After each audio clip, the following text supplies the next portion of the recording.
And there I was the girl from Suits. This one's wife. She's gotten rich off stupid people. Hello, I'm H.G. Tudor. The Royal Observer, in an article by Charles Switzer, tells us that this one's wife has gotten rich off stupid people. The report tells us this one's wife, Duchess of Sussex, has launched a new lifestyle brand to compete with Gwyneth Paltrow's Goop called American Riviera Orchard. This has led one comic to label her the Bernie Sanders of celebrities. Scientists actually have a word for those who buy this one's wife's brands. They're called idiots. Fox News Saturday night host Jimmy Fallon told host Laura Ingraham on the Ingraham Angle, "Oh, what's this? Further ridicule of this one's wife? Well, who'd have thunk it?" Yes, this one's wife. All she's fit for is ridicule and parody as a consequence of the way that she lurches from one disaster to another. American Riviera Orchard? Fallon jokingly asked.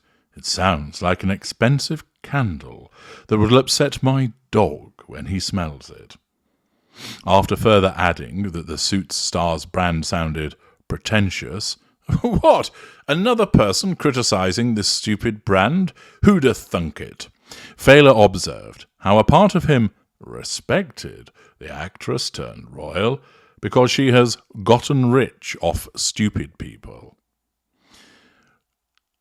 After comparing her to Sanders, but only for Hollywood elites, the comedian then shared how he feels this one's wife is making money by playing some sort of victim. This insight follows reports that suggest the Duchess and Prince Harry reportedly want to relaunch the Sussex brand in Britain and are said to be seeking PR representation in King Charles III's kingdom. I suspect it's also got something to do with the big plans that we're hearing about, that this one's wife is going to launch this big commercial project, royal expert Rebecca English told an outlet. I presume this commercial project will have some sort of residence in this country. A recent poll conducted by the Evening Standard in Britain found that this one's wife scored just 7% in a ranking of the royals, which is right under Harry with 11%. Despite this, the former actress's new brand has already amassed over 500,000 Instagram followers, though, note, many of these are likely to be fake, in under a week, and is said to eventually tie in with a Netflix cooking show. Although unpopular in the country, one palace inside a dish that the culinary show's numbers could take off in Britain. Never underestimate them. Nobody wholly likes them in this nation, but millions will tune in out of curiosity, they shared. Indeed, it's the usual grudge watch that can occur, or the grudge reading, or the grudge listening. The source further added, millions more will hate watch the venture, just so they can tear it apart online and at the water cooler the next day. Either way, Harry and this one's wife win because it's all about ratings. Another expert feels that if the pair truly want to revitalise themselves in the United Kingdom, it should be through charitable endeavours, not celebrity pursuits. Harry and this one's wife need to stay away from the Hollywood limelight and avoid the British celebrity circuit, PR expert Carla Spite dished. They need to focus on the kind of humanitarian work that seems to get overshadowed by all the tabloid gossip and drama that is always revolving around them. Yes, but the point is, Carla, it's generated by this one's wife. It's a condition of her existence because of her thirst for fuel. She also feels that if the Duke and Duchess of Sussex can no longer perform royal-backed charity work, they should still carry on with these avenues privately. Thus, the main observation there is that there is more ridicule of this one's wife suggesting that she has gotten rich off stupid people. This is undoubtedly correct.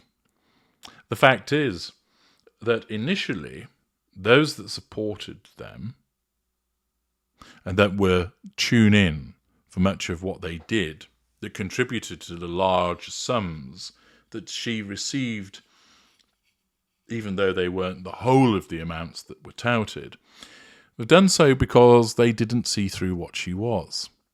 Furthermore, there remains a rump of supporters that are there because they're too stupid to understand what she is. They're also too stupid to understand that she doesn't give a rat's ass about them, that she wouldn't urinate on them if they were on fire. They're simply there to serve her purposes.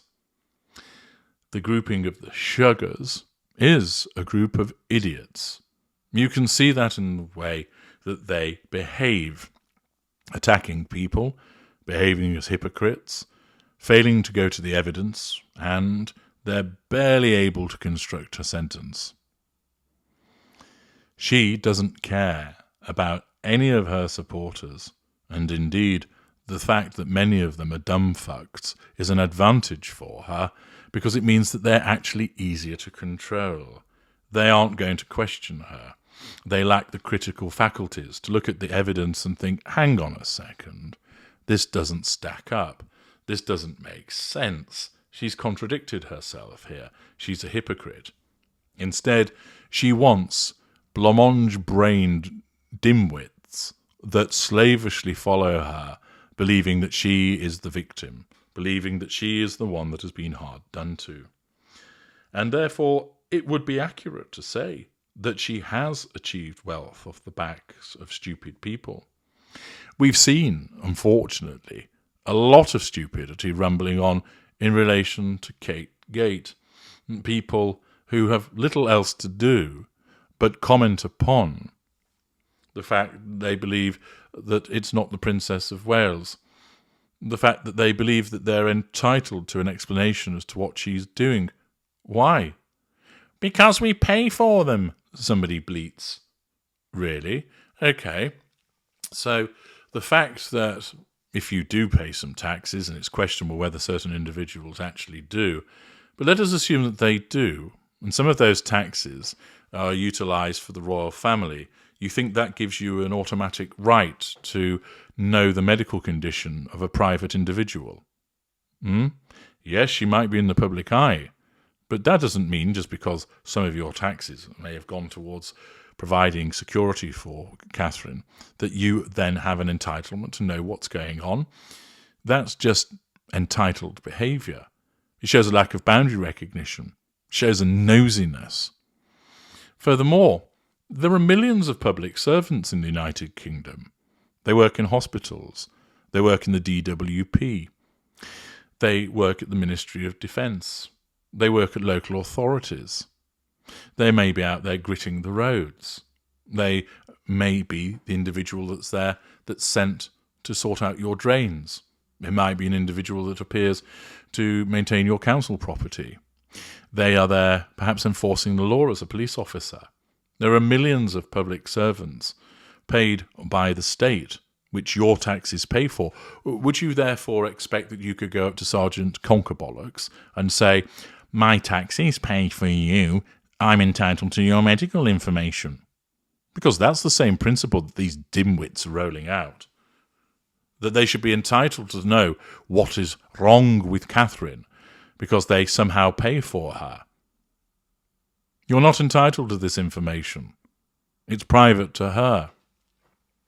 But it shows again the stupidity that exists amongst large swathes of the populace.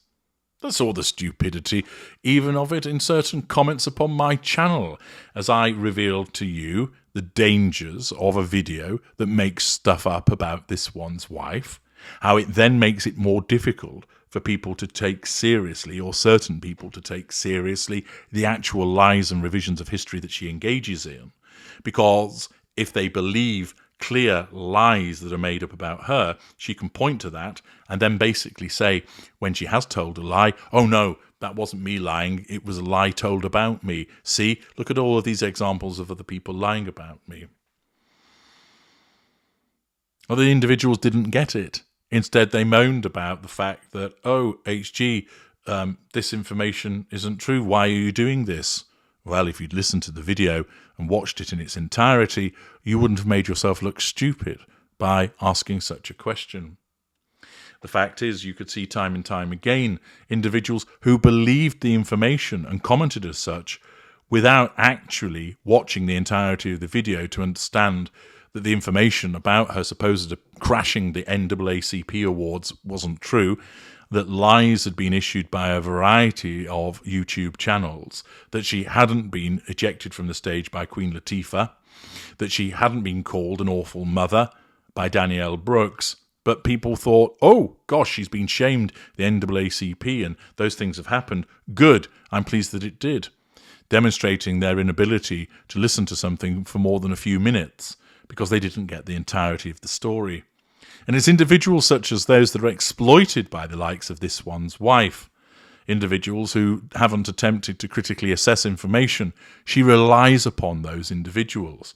She relies upon people accepting what she spouts at face value without stress testing it, without considering, is it accurate? Is it correct? There are plenty of people that do scrutinise what she says. There are also a significant number who fail to do so. And these people are behaving like idiots. And it is these individuals that are enabling someone like this one's wife to make money, as Fela has identified in his ribbing of this one's wife. Part of the reason that I produce this work is to encourage people to go to the evidence, to always ask, what is the evidence? Let me see the evidence and compare it. To get that evidence from a variety of sources, to test it, not to accept what you're told at face value, but to think about it, to scrutinise it. Does it stack up? Does it make sense? Is there any other information along this line? To encourage people to utilise their critical thinking so that they are not gullible and stupid and behave in an idiotic fashion, so that they avoid being exploited by the likes of this one's wife. I'm H.G. Tudor. Thank you for listening.